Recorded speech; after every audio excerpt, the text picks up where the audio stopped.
সুতন্দার মা এবং ঠাকুমা বুক চাপড়ে চাপড়ে কাঁদছেন আর বলছেন লক্ষ্মীর ভাণ্ডার দিয়েই কি হবে, আমাদের রাজ্যের লক্ষ্মীরা এটা সুরক্ষিত নয়। কারণ সুতন্দ্রা ছিল এই বাড়ির একমাত্র রোজগারে ব্যক্তি, সেই ব্যক্তির মৃত্যু, বাড়ির মেয়ে চলে গেল, তার মেয়ে মা এবং ঠাকুমা কাঁদছেন।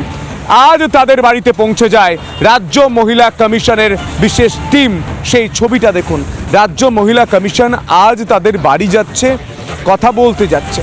কিন্তু রাজ্যে মহিলারা সুরক্ষিত নয়, এই রাজ্যের মহিলা কমিশন কোনোদিন একটা প্রেস কনফারেন্স করে বা বিবৃতি দিয়ে জানিয়েছে রাজ্যের মুখ্যমন্ত্রী মমতা বন্দ্যোপাধ্যায়কে রাজ্যের মহিলাদের সুরক্ষা নেই, তলানিতে থেকে গিয়েছে, সেই কথা কি রাজ্যের মহিলা কমিশন কোনোদিন বলেছে?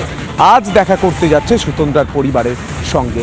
এই মুহূর্তে সেই ছবিটা দেখুন, পরিবারের সঙ্গে দেখা করতে যাচ্ছে। আহিরিটোলা থেকে সরাসরি আমি যে ছবিটা দেখাচ্ছি এই মুহূর্তে দেখতে পাচ্ছেন, সরাসরি চন্দননগরের বাড়িতে দেখা করতে যান, সুতন্দ্রার মায়ের সঙ্গে কথা বলেন। রাজ্য মহিলা কমিশনের যে বিশেষ টিম, সেই টিম পৌঁছে যায়।